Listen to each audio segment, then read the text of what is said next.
Bonjour les sœurs des brouilles, vous avez besoin d'aide? Oh bien sûr, vous êtes très fortes, je ne dis pas le contraire, mais... vous devez déménager la jarre la plus lourde dans un autre musée. Ah oui, et pour savoir quelle est la plus lourde, vous allez comparer leur masse à l'aide d'une balance. Ça va être difficile de déplacer les deux jarres. Il vaut mieux les peser sur place l'une après l'autre.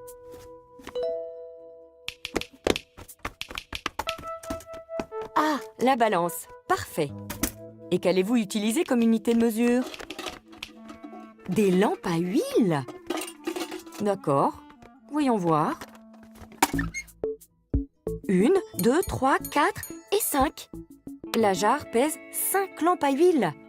Il ne reste plus qu'à peser l'autre jarre.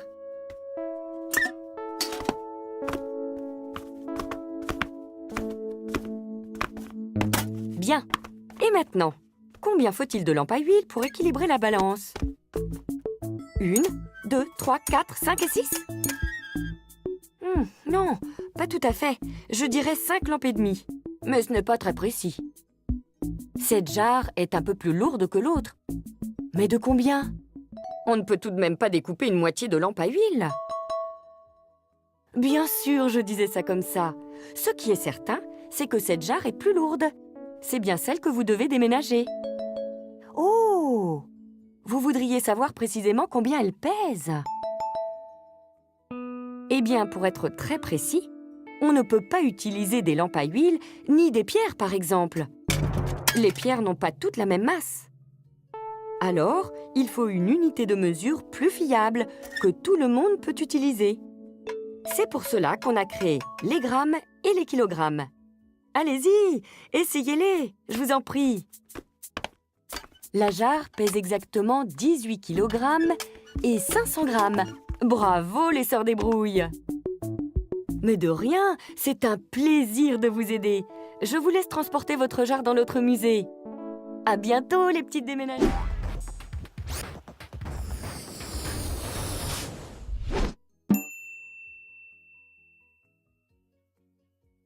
Oh hé! Les sœurs des brouilles! Mais où sont-elles? Ah, vous voilà! J'ai un groupe d'enfants affamés qui vient déjeuner et je n'ai rien à leur donner à manger. Vous apportez tout ça pour m'aider? Oh, je savais bien qu'il n'y avait que vous pour me sortir de là. Laissez-moi deviner.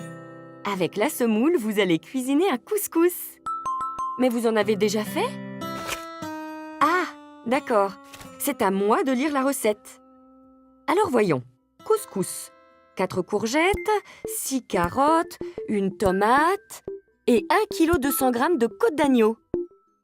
Vous avez raison, la balance va être indispensable pour peser la viande. Ah oui, bien sûr! Pour mesurer la masse de la viande, il nous faut des masses marquées. Voyons ce dont nous disposons. Nous avons des poids de 2 unités de mesure différentes, le kilogramme et le gramme. Et 1 kg est égal à 1000 grammes. Alors, pour peser 1 kg et 200 g de viande, voyons déjà combien pèse une côte d'agneau. Plus de 50 grammes. Voilà, une côte d'agneau pèse 100 grammes. Et 2, 3, 4, 5 côtes font 500 grammes. Et 6, 7, 8, 9, 10 côtes de 100 grammes chacune font 1 kg. Alors, pour 1 kg et 200 grammes, il faut encore 2 côtes de 100 grammes chacune. Et voilà, ces 12 côtes d'agneau pèsent 1 kg et 200 grammes. Exactement ce dont nous avons besoin pour la recette. Ah, nous oublions la semoule. Il en faut 1 kg et 500 grammes. Donc, il nous faut 3 paquets de 500 grammes. Avec les bonnes proportions, nous allons avoir un merveilleux couscous. Ça y est, tout le monde arrive. Oh, bravo les sœurs cuisinières. Grâce à vous, je maîtrise totalement la situation. Oh, attention les enfants, pas si vite. Du calme, du calme.